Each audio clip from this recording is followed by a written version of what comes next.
The Rise and Fall of the Abbasids.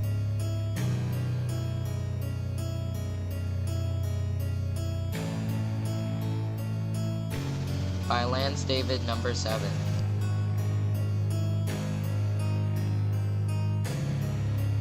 The Abbasids made a big impact to the religion of Islam. At the time before the Abbasids came to the land of Arabia, religious Islamic rulers called caliphs ruled over the Islamic states.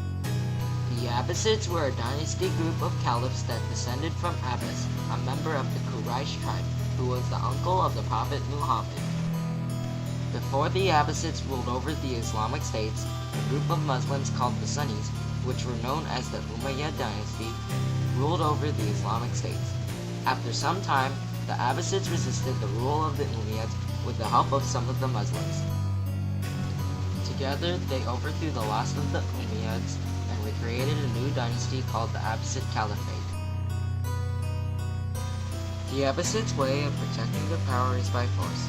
They made a huge army that can be maintained at peace or at wartime. They distributed armies into military outposts around the empire. To persuade people to accept their rule, they used a policy called inclusion, which meant that all people within their empire are considered equal with one another. They also invited the Christians and Jews to come and serve their government. This made sure that the most talented people are involved in running the empire. To strengthen their power, they moved the Umayyad capital of Damascus to Baghdad, a capital known as the marketplace for the world. In a very short time after the Abbasids moved their capital to Baghdad, Baghdad became one of the world's major trading centers. Traders from China, India, Northern Europe, and Africa brought them minerals, silk, ivory, spices, fur, and porcelain. The Abbasids also changed the art and design of the Islamics. They thought that it was wrong to use the human form of art. Their art was mostly geometric patterns and plant life. The Abbasids' designs became famous for their tile, pottery, and wood designs. They hired special artists called calligraphers to engrave designs on every sword, armor, and building. The Abbasids extensively used calligraphy in bookmaking. The Chinese showed them how to make paper for the books. Later on, Baghdad also became a major center of papermaking. As books were available to all of the people, more people are interested in learning a variety of different things. To meet the demand of learning, the Abbasids opened the House of Wisdom in Baghdad. The House of Wisdom is a big library that houses all the books on all subjects in different parts of the world. The Muslim scholars build upon ideas of the ancient Greeks, Egyptians, and Indians. Al-Khwarizmi was the founder of the Arabic numerical system. He also published a set of mathematical equations titled Hisab al-Jabr. Omar Khayyam studied and put together mathematics and astronomy to develop a very accurate calendar we still use today. Eventually, the Abbasids began to grow weaker and weaker. One of the reasons of the decline was because of poor leadership. Since most Abbasid caliphs were fond of easy living, they ignored their government responsibilities.